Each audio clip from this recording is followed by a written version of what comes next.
تعالى وبركاته. نحمده ونصلي على رسوله الكريم. أما بعد فأعوذ بالله من الشيطان الرجيم. بسم الله الرحمن الرحيم. وقاتلوا في سبيل الله الذين يقاتلونكم ولا تعتدوا إن الله لا يحب المعتدين.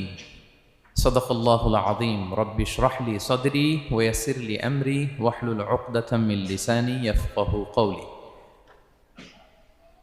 Bangladeshi Muslim community মালয়েশিয়ার আয়োজনে university science মালয়েশিয়ার এই দেওয়ান খুলিয়ার এই থিয়েটার হল রুমে আজকে পেনাং কনফারেন্স 2023 যারা আপনারা উপস্থিত হয়েছেন তাদের সবাইকে জানাচ্ছি আন্তরিক শুভেচ্ছা এবং অভিনন্দন। আহলান ওয়া সাহলান ওয়া মারহাবান বিকুম ফি হাযা আল-লিকা আত-তাইয়িব আল-মুবারাক। শুরুতে আমরা আল্লাহ রাব্বুল ইজ্জা ওয়াল জালালের দরবারে শুকরিয়া জ্ঞাপন করছি যে আল্লাহ রাব্বুল ইজ্জা ওয়াল জালাল আমাদেরকে একটি চমৎকার জায়গায়, চমৎকার একটি পরিবেশে কিছু দিনই কথা শুনবার জন্য একত্রিত হওয়ার সুযোগ দিয়েছেন। আমরা সবাই পড়ছি কালিমাতুশ শুকুর, আলহামদুলিল্লাহ। আল্লাহ রাব্বুল ইজ্জা ওয়াল জালালের দরবারে শুকরিয়া জ্ঞাপনের পাশাপাশি আমি আজকের এই প্রোগ্রামের অর্গানাইজিং কমিটি যারা আছেন তাদেরকে আমি অন্তরের অন্তঃস্থল থেকে শুকরিয়া জানাতে চাই।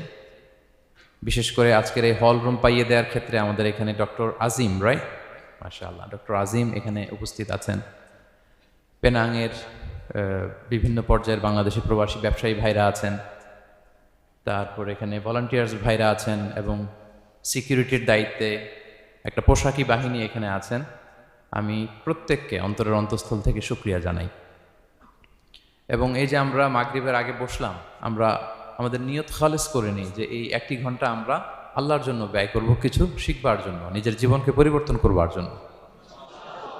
তাহলেই আমাদের এত আয়োজন, এই যে সকালে আমরা ফজরের আজানের 1 ঘন্টা আগে উঠে আমরা রওনা হয়েছি, কুয়ালালামপুর থেকে এসেছি, আপনারা অনেক দূর দূরান্ত থেকে এসেছেন। আমাদের এই আশা বসা এটা কাজে লাগবে। আমরা কামনা করি আল্লাহ তাআলা আমাদের এই আশাকে, এই বসাকে, এই একত্রিত হওয়াকে, এই কোরআনের এই মিলন মেলাকে আমাদের নাজাতের ওয়াসিলা বানাক।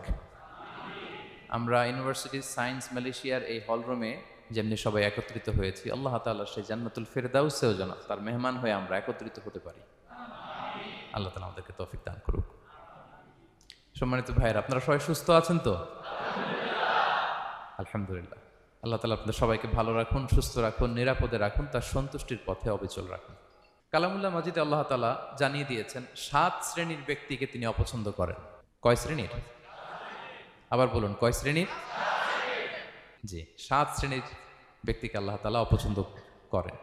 তো মানে আল্লাহ তাআলা তাদেরকে ভালোবাসেন না। আমরা আজকে এই 7 শ্রেণীর ব্যক্তি কারা তাদের ব্যাপারে জানার চেষ্টা করব এবং আমরা সতর্ক হয়ে যাব যে আমরা যেন তাদের অন্তর্ভুক্ত না হই। কি বলেন? কোন 7 শ্রেণীর ব্যক্তি, কোন অভাগা, কোন কপাল পোড়া সেই 7 শ্রেণীর ব্যক্তি যাদেরকে আল্লাহ তাআলা পছন্দ করেন না, ভালোবাসেন না, এই মর্মে তিনি কালামুল্লাহ মাজিদে ঘোষণা দিয়েছেন। এবং আমরা সতর্ক হওয়ার চেষ্টা করব এই বৈশিষ্ট্য যেন কশিনকালেও কভু আমাদের মধ্যে না আসে। তাহলে কালামুল্লাহ মাজিদ আল্লাহ তাআলা যে জানিয়েছেন যে তিনি 7 শ্রেণীর ব্যক্তিকে পছন্দ করেন না, তার মধ্যে প্রথম শ্রেণী হচ্ছে সীমা লঙ্ঘনকারী। আরবিতে বলে আল মুআতাদুন। সীমা লঙ্ঘনকারী ব্যক্তিকে আল্লাহ তাআলা পছন্দ করেন না। লিমিট ক্রস করলে আল্লাহ তাআলা পছন্দ করেন না। লিমিটকে কেউ যদি ওভারস্টেপ করে, ক্রস করে, আল্লাহ তাআলা পছন্দ করেন না। সীমা লঙ্ঘনকে তিনি মোটেও পছন্দ করেন না। এবং মজার ব্যাপার হচ্ছে আল্লাহ কেউ কোনো অন্যায় করলেই সাথে সাথে পাকড়াও করেন না, কেউ ভুল করলেই আযাব দেন না, কেউ নাফরমানি করলেই আযাব পাঠান না। আল্লাহ অনেক সময় দেন, অনেক সময় দেন, শুধরে যাবার অনেক টাইম সে পায়। তারপরও যখন সে লিমিট ক্রস করে তখন আল্লাহ ধরেন। আল্লাহ সব সময় ধরে না, ধরলে ছাড়ে না, ধরে ধরে ধরে না, ধরলে আল্লাহ ছাড়ে না। আল্লাহ সব সময় ধরবে না। এবং যে সমস্ত জাতিগোষ্ঠীকে এই পৃথিবীতে আল্লাহ তাআলা আযাব দিয়ে ধ্বংস করেছেন, তাদের স্টোরি যদি আমরা খেয়াল করি, আমরা দেখব যে তাদেরকে আল্লাহ অনেক সুযোগ দিয়েছেন ভালো হওয়ার, শুধরে যাওয়ার। কিন্তু তারা আল্লাহর আদেশ অমান্য করতে করতে করতে করতে যখন লিমিট ক্রস করে ফেলছে, একটা সবকিছুর একটা লিমিট থাকে, কি বলেন? We all should know all limits. আপনাকে জানতে হবে যে আপনি কতটুকু পর্যন্ত করতে পারবেন। কতটুকু আপনার সীমানা, you should know your limit. এই লিমিটটা আপনার জানতে হবে। তারা যখন লিমিট ক্রস করেছে আল্লাহ আযাব দিয়েছে।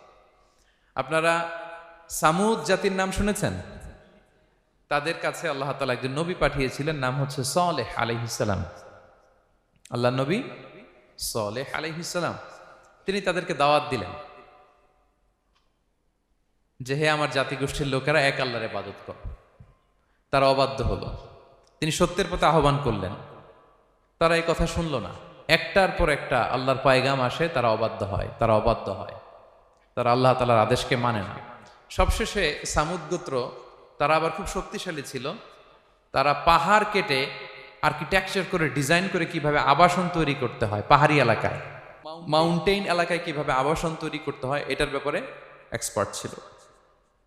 কিন্তু তারা সালেহ আলাইহিস সালামকে বলল, সালেহ তুমি পাগল, তুমি জাদুকর, তুমি যে আল্লাহর কথা বলছো আমরা মানবো এক শর্তে, যদি এই পাহাড়ের ভেতর থেকে 10 মাস গর্ভধারিণী একটা উট যদি বের করে আনতে পারো, এমন একটা শি ক্যামেল উট যদি বের করে আনতে পারো, যেই ওটের পেটের ভেতরে একটা বাচ্চা থাকবে এবং ওটটা পাহাড় থেকে বের হয়েই বাচ্চা ভূমিষ্ঠ করবে, এরপরে ওটের দুধ যেন আমরা খেতে পারি, তুমি যদি এটা দেখাইতে পারো তাইলে বুঝবো তুমি সত্য নবী। দোয়া করলেন, আল্লাহ আমার এই জাতি সামুদ, তারা তো চেয়েছে যে পাথর ভেতর থেকে যদি একটা উট বেরোয়, ওর যদি বাচ্চা দেয় আর দুধ দেয়, তাহলে তারা তোমাকে মেনে নেবে। আল্লাহ তুমি মেহেরবানি করে এই মিরাকেল, এই মুআজিজা তুমি তাদের দেখিয়ে দাও। আল্লাহ তাআলা দোয়া কবুল করলেন। হাজার হাজার মানুষের সামনে চাক্ষুষ দিবালোকের মুহূর্তে পাথর ভেঙে একটা উট বেরিয়ে এলো বিশাল আকৃতির, এবং 10 মাস গর্ভধারিণী উট, সাথে সাথে এই উট বেরিয়ে বাচ্চা প্রসব করল, এবং সাথে সাথে এই ওলান থেকে উটের দুধ বেরোতে লাগলো। হাজার হাজার লোক এটার ওলান থেকে দুধ নিয়ে তারা তৃপ্ত হলো। আচ্ছা, এই মুহূর্তে তাদের কি করা উচিত ছিল বলেন তো? আশহাদু আল্লাহ ইলাহা ইল্লাল্লাহ ওয়া আশহাদু আন্না মুহাম্মাদুর রাসূলুল্লাহ ওয়া আশহাদু আন্না সালিহান নাবিয়্যুল্লাহ, এটা পড়া দরকার ছিল না? দরকার ছিল। কিন্তু তারা একের পর এক গোয়ার তুমি করতে করতে করতে করতে চাক্ষুষ দিনের বেলা এত বড় একটা মুআজিজা দেখার পরেও তারা অস্বীকার করলো। সাল্লাল্লাহু আলাইহি ওয়াসাল্লাম বললেন, তোমরা তোমাদের ওয়াদা পূরণ করো। তারা বলল, তুমি বড্ড বড় জাদুকর, তুমি যেন তেন জাদুকর না, তুমি পাহাড়ের ভেতরে জাদু ঢুকাই ফেলছো। কি মনে হয় তারা লিমিট ক্রস করে ফেলছে না? এবার ক্রস করছে না? তারা সীমা লঙ্ঘন করে ফেলেছে। দে ক্রসড দেয়ার লিমিট। এবার তো আর ছাড় দেয়া যায় না, কারণ আমি আপনাদের বলেছি শুরুতে যে আল্লাহ সব সময় ধরে না, কিন্তু যখন ধরে ছাড়ে না। আযাব চলে আসলো। কি আযাব? আর্থকোয়েক, রাজফা, পুরো ভূখণ্ড কেঁপে উঠলো। কেঁপে ওঠার সাথে সাথে সব মাটিতে পড়ে গেল। 2 নাম্বার আসলো সাউন্ড ওয়েভ, শব্দ নিনাদ, প্রচন্ড শব্দ তরঙ্গ। জিবরাইল আলাইহিস সালাম ওই এলাকার উপরে এসে এমন জোরে এক চিৎকার মারলেন, ওই চিৎকারে সামুদ গোত্রের প্রতিটি লোক কানের পর্দা ফেটে মুহূর্তের মধ্যে লাশ হয়ে জমিনে পড়ে রইল। Because they cross their limit. তারা তাদের লিমিট ক্রস করেছে। আর যারা লিমিট ক্রস করে, যারা সীমা লঙ্ঘন করে, তাদেরকে আল্লাহ তাআলা পছন্দ করেন না। আপনারা লূত আলাইহিস সালামের নাম শুনেছেন? উনি আল্লাহর একজন নবী ছিলেন। ওনাকে আল্লাহ তাআলা জর্ডান, বর্তমানে যে জর্ডান দেশ আছে সেখানে পাঠিয়েছিলেন। একটা কমিউনিটি ছিল সাদুম কমিউনিটি। ওই সাদুম কমিউনিটিতে তিনি এসেছিলেন। তিনিও দাওয়াত দিলেন, ইয়া কওমি ইবুদুল্লাহ মা লাকুম মিন ইলাহিন গায়রু, হে আমার কওমের লোকেরা, আল্লাহর ইবাদত করো, আল্লাহকে মেনে নাও। ওরা অস্বীকৃতি জানালো। সত্যের পথে আহ্বান করলেন, অস্বীকৃতি জানালো। ওরা, ওদের পাশ দিয়ে ক্যারাভেন যেত, কাফেলার লোকেরা ডাকাতি করত। ডাকাতির শাস্তির ব্যাপারে তিনি ভয় দেখালেন। তারা নিবৃত্ত হলো না। এমনকি তারা সমলিঙ্গের প্রতি যৌন আকর্ষণ বোধ করতো। নাউযুবিল্লাহ। হোমোসেক্সুয়ালিটি, এখন একটা গ্রুপ আছে দেখবেন যে রংধনু নিয়ে মিষ্টি মিষ্টি কথা শোনায় বিশ্বব্যাপী। তাদের সাইন হচ্ছে রংধনু, রেইনবো। তারা ছেলেতে ছেলেতে বিয়ে, মেয়েতে মেয়েতে বিয়ে, এটাকে প্রমোট করে। নাউযুবিল্লাহ মিন যালিক। আমাদের এই মুসলিম সমাজে যেন এই আবর্জনা প্রবেশ করতে না পারে, আমাদেরকে সচেতন থাকতে হবে, ঠিক কিনা? এই সাদুম কমিউনিটির একটা বদ অভ্যাস ছিল, তারা ছেলেতে ছেলেতে বিয়ে করত, পুরুষে পুরুষে। আল্লাহ নবী লূত আলাইহিস সালাম তাদেরকে বুঝালেন যে পৃথিবীতে কেউ এই পাপ কাজ করেনি। প্রাণীদের মধ্য থেকেও একটা পুরুষ প্রাণীর প্রতি আকৃষ্ট হয় না। তোমরা আশরাফুল মাখলুকাত হয়ে কিভাবে এই কাজ করো? তোমরা থামো। তিনি নানা ভাবে হৃদয় নিংড়ানো ভাষা দিয়ে দাওয়াত দিলেন, কিন্তু তারা মানল না। তারা এই পাপ কাজ করতেই লাগলো। আল্লাহ তাআলা ফেরেশতা পাঠিয়েছিলেন ওনার কাছে পুরুষের আকৃতিতে। তারা এই আল্লাহর পাঠানো ফেরেশতাদের সাথে এই অপকর্ম করার প্ল্যান করেছিল। তারা মনে করেছিল সাধারণ মানুষ, আসলে এগুলো ছিল কি আল্লাহর ফেরেশতা। তো আল্লাহর ফেরেশতার সাথে যেহেতু এরকম পাপ কাজের চিন্তা করেছে, তার মানে দে ক্রস দেয়ার লিমিট। কি বলেন? সীমা লঙ্ঘন করে ফেলছে। আযাব, পানিশমেন্ট তাদের জন্য অবধারিত হয়েছে। আল্লাহ তাআলা শাস্তি দিলেন। কি শাস্তি দিলেন? সিম্পল। জিবরাইল আলাইহিস সালাম এসে পুরো শহরটাকে উঠাইয়া উল্টায় ফেলে দিলেন। আল জাযাউ মিন জিনসিল আমাল, যে যেরকম পাপ করে তার শাস্তি এরকম। ওরাও স্বাভাবিক মানুষের যে নেচার, এটার উল্টায় ফেলছে। কি বলেন? পুরুষ আকৃষ্ট হবে, সেক্সুয়াল অ্যাট্রাকশন ফিল করবে নারীর প্রতি, নারী পুরুষের প্রতি। এই যে নেচারকে উল্টাইছে না, আল্লাহকে তোদের শহরটারে উল্টাই দিলাম। জিবরাইল আলাইহিস সালাম এসে পুরো সাদুম শহরটাকে আকাশে উঠিয়ে একটা আছাড় মারলেন, আপসাইড ডাউন। উপরের অংশ চলে গেল নিচে, সব মাটির অতল গহ্বরে। ফাজআলনা আলিয়াহা সাফিলাহা ওয়া আমতারনা আলাইহিম মিন সিজারাতিন মিন সিজিলিম মানদুদ। আল্লাহ বললেন উপরের অংশ নিচে নিয়ে নিলাম, পুরো শহরটারে উল্টে দিলাম, আর পাথর বৃষ্টি বর্ষণ করলাম, সব শেষ। ওই জায়গাটা আজও আছে, ওইটা জর্ডান এবং ইসরায়েলের সীমান্তে। এটাকে এখন বলে মৃত সাগর, আল বাহরুল মাইয়িত আরবিতে, ইংরেজিতে বলে ডেড সি। কি সি? Dead sea. মৃত সাগর কেন? কারণ ওখানে কোনো প্রাণী জন্মায় না। ওই সাগরে কোনো মাছ নাই, কোনো ব্যাঙ নাই, এমনকি কোনো শ্যাওলাও নাই। গজবের জায়গা। লবণের density at least 10 times more than the natural sea. সাধারণ সাগরের পানিতেই তো কত লবণ, আমরা মুখে নিলে রাখতে পারি এত লবণ। ওইটার চেয়ে কমপক্ষে 10 গুণ বেশি লবণাক্ত। গজবের জায়গা, আযাবের জায়গা। এবং আযাব কেন এসেছে? They cross their limit. তারা সীমা লঙ্ঘন করেছে। আর ইন্নাল্লাহা লা ইউহিব্বুল মুতাদিন, আল্লাহ তাআলা সীমা লঙ্ঘনকারীকে পছন্দ করেন না। আরেকজন নবীর কথা বলে এই পয়েন্টটা শেষ করি। মূসা আলাইহিস সালাম, ফেরাউনের হেদায়েতের জন্য আল্লাহ তাআলা মূসা আলাইহিস সালামকে পাঠিয়েছিলেন। তিনি নানাভাবে তার ভাইকে নিয়ে দাওয়াত দিতে লাগলেন, কিন্তু ফেরাউন এই কথা মানে না। ফেরাউন বলে তুমি যে নবী, প্রমাণ কি? মূসা আলাইহিস সালাম বলেন দেখো এই যে আমার হাতে লাঠি। উনি এমন নবী ছিলেন, উনি লাঠি মাটিতে রেখে দিলে ওটা মুহূর্তে সাপ হয়ে যেত। তো মাটিতে তিনি লাঠি রাখলেন, এটা মুহূর্তে সাপ হয়ে গেল, যে এই যে আমি নবী। মানে না, বললেন আরো কিছু দেখা। তো মূসা আলাইহিস সালাম বগলের এখান থেকে হাত উঁচু করলে নূরের ঝলকানি হাতের মধ্যে দেখা যেত। উনি নূরের ঝলকানি দেখালেন, এরপরও মানে না। এরকম একটার পর একটা আল্লাহ নবী মূসা আলাইহিস সালাম মুআজিজা দেখাতে লাগলেন, কিন্তু ফেরাউন মানে না। শুধু মানে না এতটুকুই না, সবশেষে আল্লাহ নবী মূসা আলাইহিস সালামকে অ্যাসাসিনেশন, হত্যার পরিকল্পনা করলো তারা, যে বনি ইসরাইল, মূসা এবং মূসার অনুসারী যারা আছে দুনিয়া থেকে সরাই দিতে হবে। ধরো মূসারে, ধরো মূসার অনুসারীদের ধরো। ধাওয়া পাল্টা ধাওয়া শুরু হলো। আল্লাহ নবী মূসা আলাইহিস সালাম বনি ইসরাইলকে নিয়ে বাঁচার জন্য ছুটলেন। ছুটতে ছুটতে সামনে লোহিত সাগর। দেখেন, একে তো আল্লাহর বিধান মানে নাই, এরপরে একটার পর একটা মুআজিজা আসলো, সেটাও মানে নাই। এখন নবীরে হত্যার জন্য ছুটছে। কি মনে হয় সীমা লঙ্ঘন হয়েছে? একটু হয়েছে না অনেক?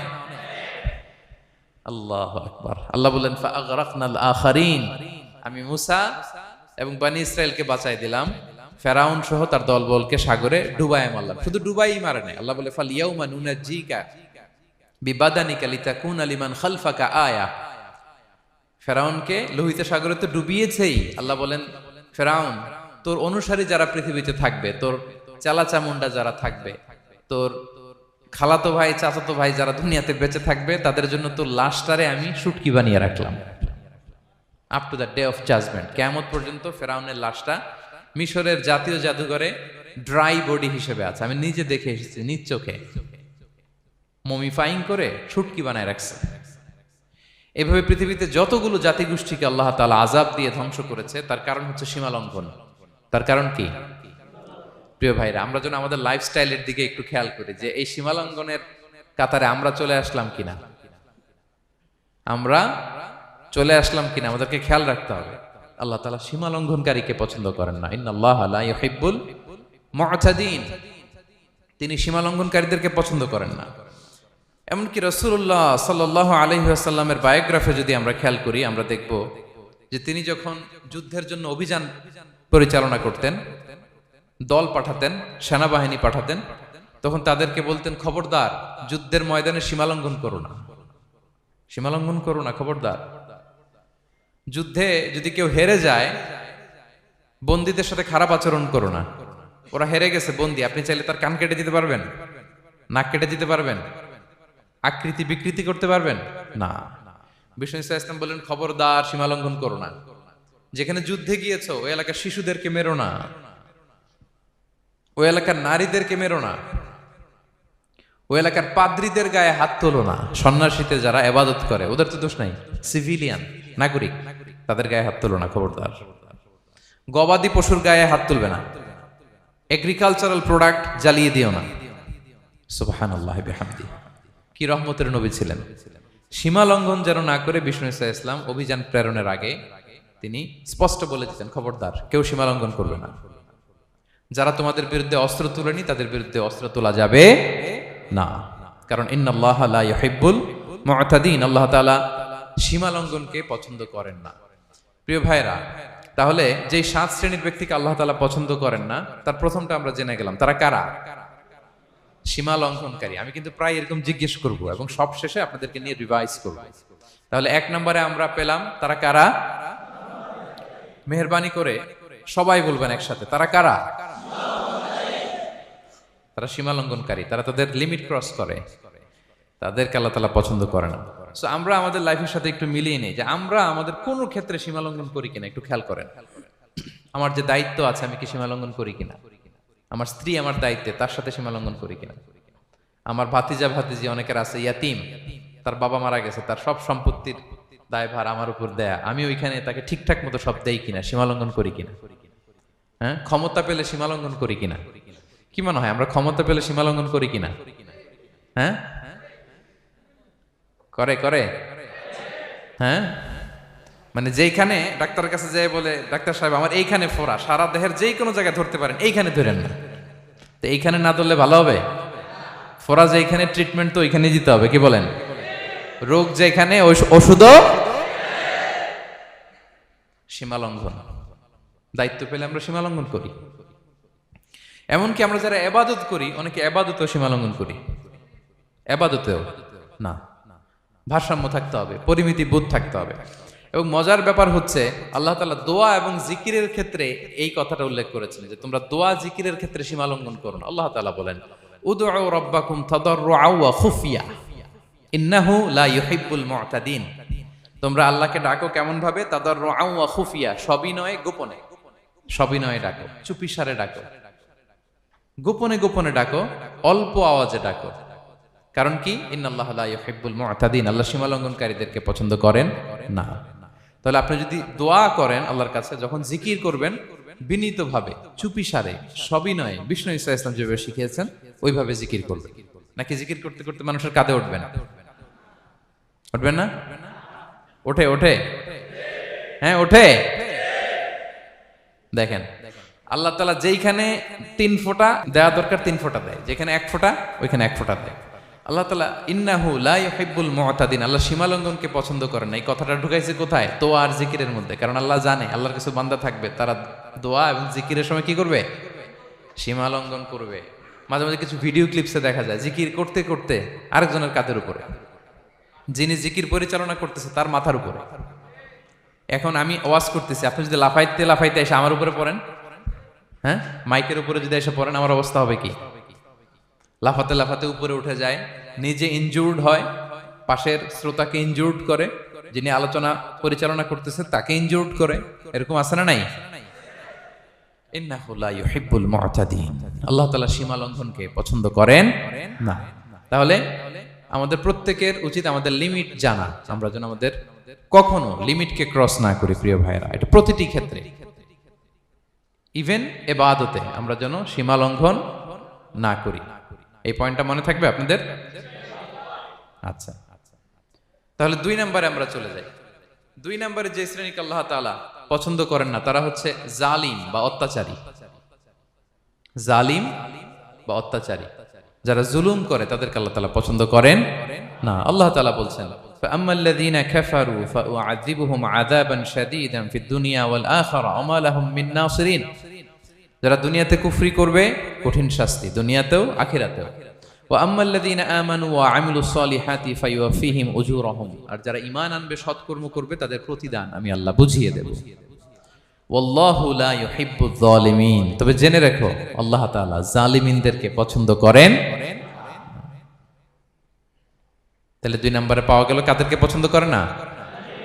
আপনি যদি কারো প্রতি জুলুম করেন তাহলে আপনি জালেম, সে হচ্ছে মাজলুম। সে কি মাজলুম। মজলুম আপনার ক্ষমা না করলে আল্লাহ তাআলা আপনার ক্ষমা করবে না। মজলুম যদি ক্ষমা না করে আল্লাহ তাআলা কঠিন কালো আপনাকে ক্ষমা করবে না। এজন্য জুলুম যেন আমরা কখনো না করি প্রিয় ভাইরা। জুলুম শুধু আল্লাহ তাআলা আমাদের উপরই হারাম করেনি, আল্লাহ নিজের উপর হারাম করছে। জুলুম শুধু আমাদের জন্যই হারাম না, আল্লাহর জন্য হারাম। আল্লাহ তাআলা বলেন হাদিসে কুদসিতে, ইয়া ইবাদি, হে আমার বান্দারা, ইন্নী হারামতু যুলমা আলা নাফসি, আমি জুলুমকে আমি আল্লাহ নিজের উপর হারাম করেছি। ওয়া জাআলতুহু বাইনাকুম মুহাররামা, এবং এই জুলুমকে তোমাদের উপর হারাম করেছি। ফালা তাযালামু, তোমরা একে অপরের উপর জুলুম করো না। জুলুম শুধু আমাদের উপরই হারাম না, আল্লাহ নিজের উপর হারাম করেছেন।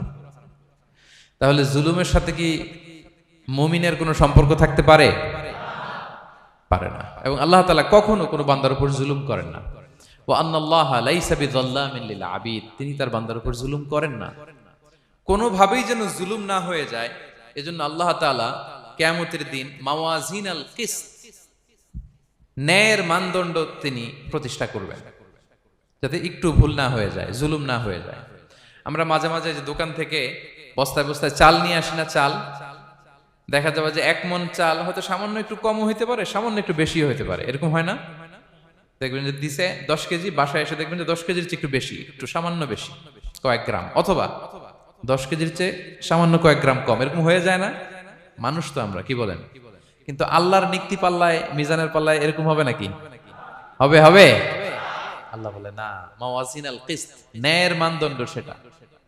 ফামাইয়া আমাল মিসকালা যাররাতিন খায়রান ইয়ারা, যাররা পরিমাণ ভালো করেছো তো সেটাও ওজন দেয়া যায় ওই পাল্লায়। সুবহানাল্লাহ পড়বেন না? ওমাইয়া আমাল মিসকালা যাররাতিন শাররান ইয়ারা, অনুপরিমাণ খারাপ করেছো সেটাও ওজন দেয়া যায়। কারণ ওয়া আন্নাল্লাহা লাইসা বিযাল্লামিন লিল আবিদ, তিনি বান্দার উপর জুলুম করেন না। তিনি এমন পাল্লা দিয়েছে যাতে জুলুম না হয়। আমাদেরটাই ভুল হয়ে যেতে পারে, ওনারটাতে ভুল হলে চলবে না, কেউ জিতে যাবে, ঠকে যাবে, কি বলেন? জাররা কাকে বলে? জাররা, জাররা মানে এত ছোট জিনিস, এত ক্ষুদ্র জিনিস যেটা খালি চোখে দেখা যায় না। বাংলাদেশের উদাহরণ দিলে বুঝতে পারবেন ভালো। বাংলাদেশে শীতের সিজনের কথা মনে আছে আপনাদের? না মালয়েশিয়া এসে সব খাই ফেলাইছেন? হ্যাঁ, মালয়েশিয়া তো সারা বছর গরম, সারা বছর বৃষ্টি, শীত হয় না। তো বাংলাদেশের শীতের সিজনে টিনের ঘর যাদের থাকে, মনে আছে কিনা জানি না আপনাদের, ওই টিনের চালে যদি ছিদ্র থাকে, শীতের দিন টিনের চালে যদি ছিদ্র থাকে, তাহলে মাঝে মাঝে দেখবেন ওই চিকন ছিদ্রটা দিয়ে সূর্যের একটা আলো ঘরের ভিতরে ঢুকে। মনে পড়ে? টিনের চালের ছিদ্র, চিকন এই ছিদ্রটা দিয়ে সূর্যের একটা চিকন রশ্মি নিচে পড়ে। তো ওইটার কাছে গেলে দেখা যায় ওই আলোটার মধ্যে পাতলা কি কি যেন ধুলাবালি উঠতেছে। এটা আবার অন্য জায়গায় দেখা যায় না, এমনি দেখা যায় না, কিন্তু ওইটার কাছে গেলে দেখা যায় এই আলোটা যেই বরাবর আসছে, এইখানে কিছু ক্ষুদ্র ছোট ধূলিকণা, ডাস্ট ঘুরে বেড়ায়।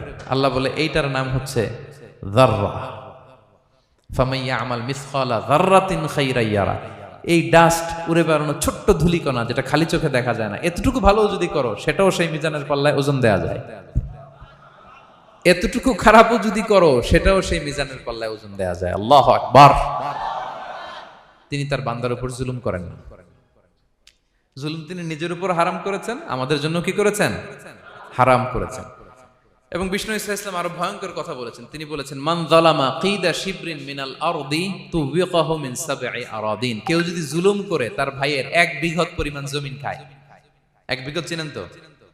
এই যে আমার এই আঙ্গুল থেকে এই আঙ্গুলটা, এটা টান টান করলে যতটুকু জায়গা, এটার বলে 1 বিঘত। শিবের আরবিতে বলে শিবের।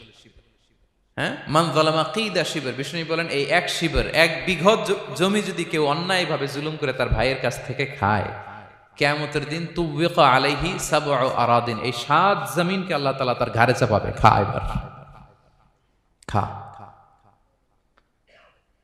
অন্যের জমি খাওয়ার এত শখ ছিল, এবার 7 জমিন ঘাড়ে কর। কিয়ামতের ময়দানে আপনার দেহটার বিশাল আকৃতির করা হবে, এই 7 জমিনকে আপনার কাঁধে তুলে দেওয়া হবে। এজন্য আমরা অন্যের রাইটস, অধিকার যেন নষ্ট না করি, কারো উপর যেন জুলুম না করি, কোনোভাবেই না। আমরা নানাভাবে এই জুলুমটা করি। আমরা প্রায় দাদার সম্পত্তি থেকে ফুফুদেরকে বঞ্চিত করি, বাবার সম্পদ থেকে বোনদেরকে বঞ্চিত করি, হ্যাঁ, নিজের ভাই আরেক ভাইকে, আপন ভাই ভাইকে বঞ্চিত করে, জুলুম করে। এরকম দৃশ্যপট আমাদের সমাজে আছে না নাই বলেন তো? কিয়ামতের দিন আল্লাহর সুপ্রিম কোর্টের কাঠগড়ায় হিসেব দিতে হবে। আর এই জালিমদেরকে আল্লাহ তাআলা পছন্দ করেন না। এবং সবচেয়ে ভয়ঙ্কর ব্যাপার হচ্ছে, আপনি যখন কারোর উপর জুলুম করেন, ওই মাজলুম আর আল্লাহর মাঝখানে কোনো ফারাক থাকে না। আল্লাহ ওই ফারাকের পর্দা উঠায় নাই। বিষ্ণু বলেন ইত্তাকি দাওয়াতাল মাজলুম, তোমরা মজলুমের বদদোয়াকে ভয় করো, খবরদার। কারণ ফাইন্না লাইসা বাইনাহা ওয়া বাইনাল্লাহি হিজাব, তার আর আল্লাহর মাঝে কোনো পর্দা থাকে না। দোয়া করলেই ওটা আরশে যেয়ে কবুল হয়ে যায়। আল্লাহ তাআলার চারিপাশে অনেক পর্দা আছে। কেউ কেউ বলে 70,000 নূরের পর্দা। এই 70,000টা সহিহ হাদিস দ্বারা সাব্যস্ত না, কিন্তু অসংখ্য অগণিত পর্দা, এবং পর্দাও এটা নূরের পর্দা। আচ্ছা বলেন তো, জানলা দিয়ে বাইরের আলো ঠেকাতে আমরা দেয়ালে জানালায় কি লাগাই? পর্দা লাগাই। পর্দাটা কিসের তৈরি? মোটা কাপড়ের, যাতে করে ওই আলো না আসে। কিন্তু আল্লাহর চারদিকে যে পর্দা, ওই পর্দাটা কিসের? নূরের, আলোর। ওনার পর্দাই আলো দিয়ে তৈরি। সুবহানাল্লাহ বললেন না? বিষ্ণু বলেন ইত্তাকি দাওয়াতাল মাজলুম, মজলুমের বদদোয়াকে ভয় করো। ফাইন্না লাইসা বাইনাহা ওয়া বাইনাল্লাহি হিজাব, কেউ যখন মজলুম হয়ে কেঁদে বদদোয়া করে, তার আর আল্লাহর মাঝে ওই পর্দা থাকে না। বদদোয়া করছে, ডাইরেক্ট কবুল। খবরদার আমার পেনাঙ্গের ভাইয়েরা, আমরা যেন জালিম না হই। In it's any form, operation in it's any form, যেই কোনো ভাবে, যেই কোনো ক্ষেত্রে, যেই কোনো ধরনের হইতে পারে জুলুম। কাউকে আপনি ছোট্ট কোনো কাজে ঠকালেন, বন্টন নীতিতে ঠকালেন, হ্যাঁ, জমি মেরে দিয়ে ঠকালেন, আমানত মেরে দিয়ে ঠকালেন, ইন ইটস এনি ফর্ম যদি জুলুম করে থাকেন, খবরদার। মজলুমের কান্না কখনো বৃথা যায় না। মজলুমের কান্না কখনো বৃথা যায় না। জীবনের কোনো না কোনো সময়ে এর প্রায়শ্চিত্ত আপনাকে করতে হবে। জীবনের কোনো না কোনো সময়ে এর প্রায়শ্চিত্ত করে আপনাকে মরতে হবে। তাহলে কোন বিশ্বাসী কি জালিম হতে পারে? কারণ ইন্নাল্লাহা লা ইউহিব্বুল যালিমিন, আল্লাহ তাআলা জালিমদেরকে পছন্দ করেন না। তাহলে জুলুমের সাথে আমাদের কোনো সম্পর্ক আছে? হ্যাঁ, কোনো সম্পর্ক আছে। তাহলে 2 শ্রেণীর ব্যক্তির কথা আমরা জানলাম যাদেরকে আল্লাহ পছন্দ করেন না। 1 নাম্বার, প্রথমটা কে ছিল? সীমা লঙ্ঘনকারী, লিমিট যে ক্রস করে, ইন্নাল্লাহা লা ইউহিব্বুল মুআতাদিন। 2 নাম্বারে কি জানলাম? হ্যাঁ, জালিম, অত্যাচারী, অপ্রেসর। অপ্রেসরকে আল্লাহ তাআলা পছন্দ করে না। তাহলে এই দুইটারে আমরা নো বলে দিলাম আজকের এই কনফারেন্স রুমে। আওয়াজ করে বলেন তো সবাই, নো। এই লিমিট ক্রস আর জুলুম, নো, চলে গেছে, খালাস। এবার 3 নাম্বারে দেখি আল্লাহ কাদেরকে পছন্দ করেন না। 3 নাম্বারে আল্লাহ তাআলা অহংকারী, দাম্ভিক লোককে পছন্দ করেন না। অহংকারী, আমাদের তো অহংকার নাই না? আছে? অহংকার আছে? কিসের অহংকার বলেন? টাকার, আর ক্ষমতার, আর সৌন্দর্যের, আর হ্যাঁ পাওয়ার, সোশ্যাল পাওয়ার। এই যে অহংকার, অহংকারের খাঁচা থেকে মুক্ত রাখো আমাদেরকে তুমি প্রভু হয়ে। পড়েন আমিন। এটা একটা ভয়ঙ্কর খাঁচা। আচ্ছা, অহংকার করার আমাদের আছে কি বলেন তো? কিছুই নাই। আল্লাহ বলে ওয়া খুলিকাল ইনসানু দাঈফা, তোমাদেরকে আমি দুর্বল করে তৈরি করছি। আমরা দুর্বল, শুধু দুর্বল না, দুর্বলের ঘরের দুর্বল। আমার বাপ ছিল দুর্বল, আমার দাদা ছিল দুর্বল, আমরা 14 গোষ্ঠী কি? হাল আতা আলাল ইনসানি হিনুম মিনাদ দাহরি লাম ইয়াকুন শাইআম মাযকুরা। আল্লাহ বলেন একটা সময় ছিল উল্লেখ করার মতো তোমার কিছুই ছিল না। আজকে তো এত লম্বা চোরা মানুষ, আমরা কিছুই ছিলাম না। আমার